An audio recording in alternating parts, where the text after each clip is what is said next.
নমস্কার, আপনাকে বইয়ের বাক্সতে স্বাগত। শীতকাল মানেই আমাদের কাছে বইমেলা। তো কিছুদিন পরেই কলকাতা বইমেলা শুরু হচ্ছে। এখনো নানা জেলায় বইমেলাগুলো চলছে। তো আজকে আমার পছন্দের কিছু বই নিয়ে কথা বলবো, যে বইগুলো আপনারা বিভিন্ন জেলা বইমেলা এবং কলকাতা বইমেলা থেকে সংগ্রহ করে পড়তে পারেন। তো ভিডিওটা আশা করি আপনাদের ভালো লাগবে। শেষ পর্যন্ত দেখার অনুরোধ রইল। চলুন সময় নষ্ট না করে আজকের ভিডিও শুরু করা যাক। প্রথমেই যে বইটার কথা বলবো সেটা হচ্ছে বিনোদ ঘোষালের লেখা প্রাণের পরে। এটা একটা রোমান্টিক উপন্যাস।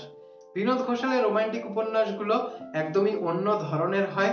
ওনার লেখা রোমান্টিক উপন্যাস আমার খুবই ভালো লাগে। আমি কি বলতে চাইছি, যারা এর আগে এইসব যাওয়া আসা বৃষ্টি পড়ার আগে এই লেখাগুলো পড়েছেন তারা বুঝতে পারবেন। তো এই বইটা আগে আনন্দ পাবলিশার্স থেকে পাওয়া যেত। 2023-এ মিত্র ঘোষ থেকে নতুন ভাবে নতুন প্রচ্ছদে প্রকাশিত হয়েছে। সংগ্রহ করে পড়ে দেখতে পারেন। পরের বইটা হচ্ছে আমির উদ্দিন মির্জার লেখা আজরাইলের ডাক।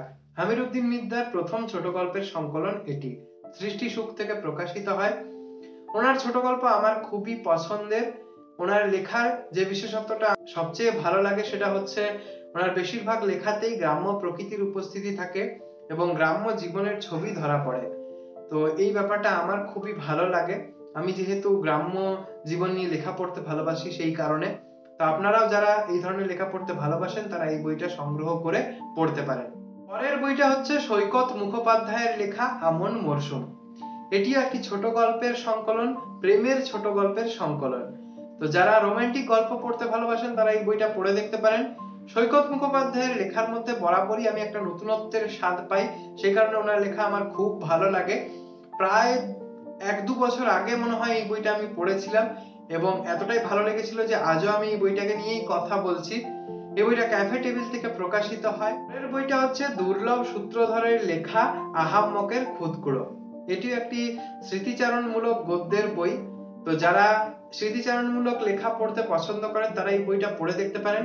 এটা আমি প্রায় 2 বছর আগে পড়েছিলাম এবং পড়ে এতটাই ভালো লেগেছিল যে আজকেও কথা বলছি বইটাকে নিয়ে। বইটা সম্পর্কে যদি বিস্তারিত জানতে চান তাহলে আমার চ্যানেলে অনেকদিন আগে একটা আলোচনা রয়েছে, সেটা দেখে নিতে পারেন।